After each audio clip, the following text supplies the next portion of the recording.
to NURFM.com, a broadcast service of the University of Newcastle. Well, don't worry about the poetry man. We've got the environment man back with us for 2016. It is Director of the Tom Farrell Institute for the Environment, University of Newcastle, Professor Tim Roberts. Hello and welcome to a new year. Thanks, Meryl. This is exciting. I love having you back on the show. I'm very pleased to be here, really. I didn't know what to do with myself in January. A bit bored. Just didn't know what to do. Really. Hey, what about January? Record rainfall for the city of Newcastle, and Merewether topped the pops with the most rainfall across suburban Newcastle. I think was the 6th of January, the most rain that in living memory on record. Yeah. When I came to Newcastle in 74, we had a January that was really, really, really wet, and everything went mouldy. My shoes went mouldy, the leather coats went mouldy, and I thought, what sort of place is this? And after that, we didn't have another really wet January, I think, until almost the 90s. But this one, very wet. It doesn't seem to fit with El Nino that well, but I guess there's other forces out there. I know this. We're going to talk about wetlands in just a moment, but I did talk to someone, a climatologist and someone from the Bureau, about this whole El Nino effect, and she said to me, Meryl, it could go either way. This was about 4 months ago. She said it could be very dry or it could be very wet because the Indian and the Pacific Oceans are at war. And I distinctly remember her telling us that on the show. Yeah. And when it was raining, I thought, she was right. So anyhow, by the by, it's been very wet, and that's where wetlands come into play. Happy International Wetlands Day. It's a bit like when you go to the races, and you have two bob each way. And so, whether it wins or comes second, you still take something home. But let's go to the wetlands.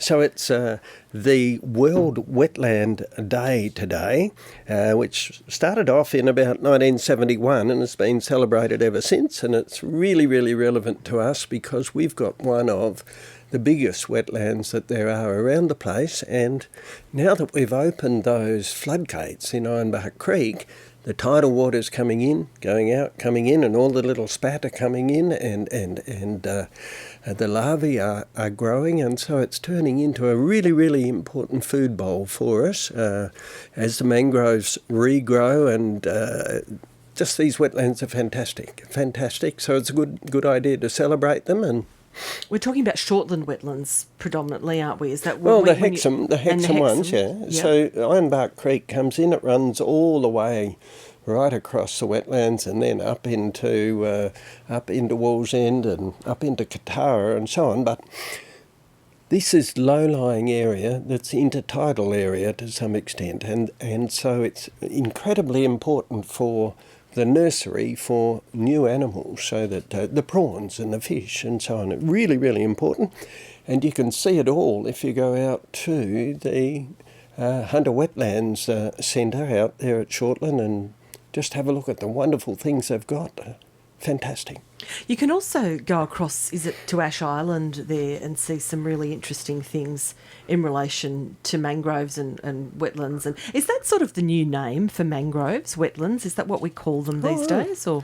Oh, no. The mangroves, those trees, are part of the wetlands, and the wetlands also have a whole lot of different environments. They have a whole lot of reeds that grow. They have a whole lot of salt marsh, depending on how inundated it gets. And so all of these things are important. The salt marsh really, really important because the migrating birds that come all the way down from Siberia and Japan and so on, the poor little blighters, they fly some of them in one go, Incredible. 7,000 miles in 1 kilometres in one go, without stopping for a cup of tea or a coffee or anything. It's amazing. But when they get here, they gorge at the wetlands, don't they, and fill themselves up full of good tucker and food. And then they fly all the way back. Seems really sensible to me. Yes. People will travel a long way for a good meal, yes. Tim. and birds will too. But alarmingly, I note here where you say that 64% of the world's wetlands have disappeared since 1900. Yeah, and that's really a great problem. Just like with rainforests are very, very important, wetlands are very, very important, and really important for the fisheries, really important to be those nurturing areas. And so we need to preserve these, and there's a whole lot of us who are working towards making the wetlands at Hexham very, very well known and well protected. And I note that it's got also some relevance to important events like the recent Williamtown contamination at the RAAF base. Obviously, wetlands are our kidneys, if you like, our filtration system. Is that what you're getting at with that comment? Absolutely. They store carbon, they help control climate, but also they are a filtration system.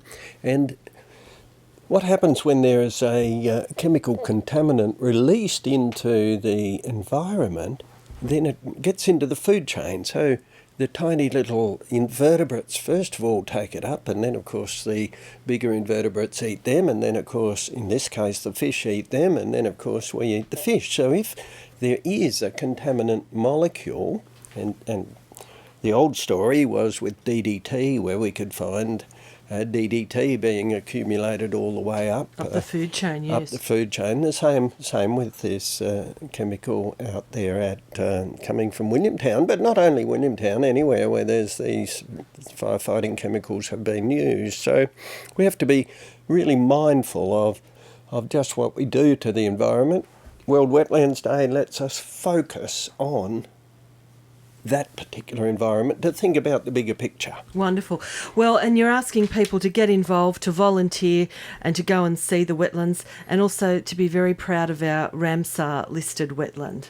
Oh, for sure. There's nothing nicer than to get on your bicycle and ride out onto Ash Island and go around the bicycle track there at Kooragang. It is fantastic, and what you see really opens your heart and makes you feel good about the fact that people are caring for our wetlands. Wonderful.